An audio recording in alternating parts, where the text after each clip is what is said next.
প্রথম দিন অফিসে এসে ছেলেটা অবাক হয়ে যায়। পুরো কোম্পানিটা যেন সাজানো ফুলের বাগান। একের পর এক স্টাইলিশ পরিপাটি সুন্দরী মেয়ে কাজ করছে। সে মনে মনে ভাবে, এই তো সেই জীবন যার স্বপ্ন আমি সবসময় দেখেছি।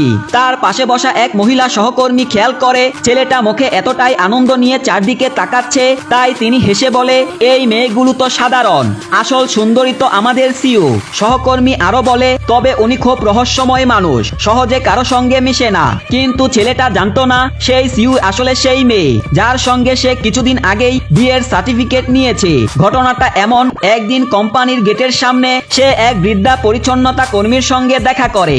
বৃদ্ধা প্রত্যেক পুরুষ কর্মচারীর কাছেই তার ফোন নাম্বার চাইছিল, কিন্তু কেউ তাকে পাত্তা দিচ্ছিল না। শুধু সেই ছেলেটাই একটু থেমে গিয়ে হাসি মুখে নিজের নাম্বার দিয়ে দেয়। তার দয়ালু আচরণ দেখে বৃদ্ধা হেসে বলে, তুমি খুব ভালো মানুষ, আমি তোমার জন্য একটা ভালো মেয়ে খুঁজে দিব। পরে জানা গেল সেই পরিচ্ছন্নতা কর্মী আসলে কোম্পানির সিইওর দাদি। তিনি প্রতিদিন কোম্পানির গেটের সামনে দাঁড়িয়ে থাকে নিজের নাতনির জন্য ভালো একজন স্বামী খুঁজে বের করার আশায়। এরপর তিনি সিইওকে ফোন করে বলে, এই ছেলেটাকেই এখনই বিয়ে করো, না হলে আমি তোমার সঙ্গে সব সম্পর্ক শেষ করে দিব।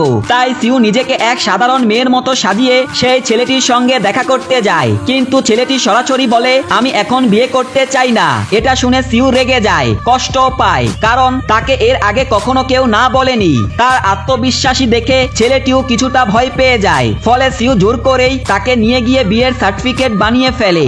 এরপর দাদি এসে ছেলেটিকে একটা ব্যাংক কার্ড দিয়ে বলে, এই নাও তোমার বিয়ের উপহার। কিন্তু ছেলেটি টাকা নিতে রাজি হয় না। সে বলে, আমার কোনো পুরস্কার দরকার নেই। দাদি হেসে মনে মনে বলে, আমি সত্যি সঠিক মানুষকেই বেছে নিয়েছি। কিন্তু দাদি চলে যেতেই ছেলেটা বলে, আমি তো শুধু তোমাকে সাহায্য করার জন্যই বিয়ে করেছি। কিন্তু সিইও শান্তভাবে বলে, তুমি ডিভোর্সের কথা বলো না, অন্তত এখনই না।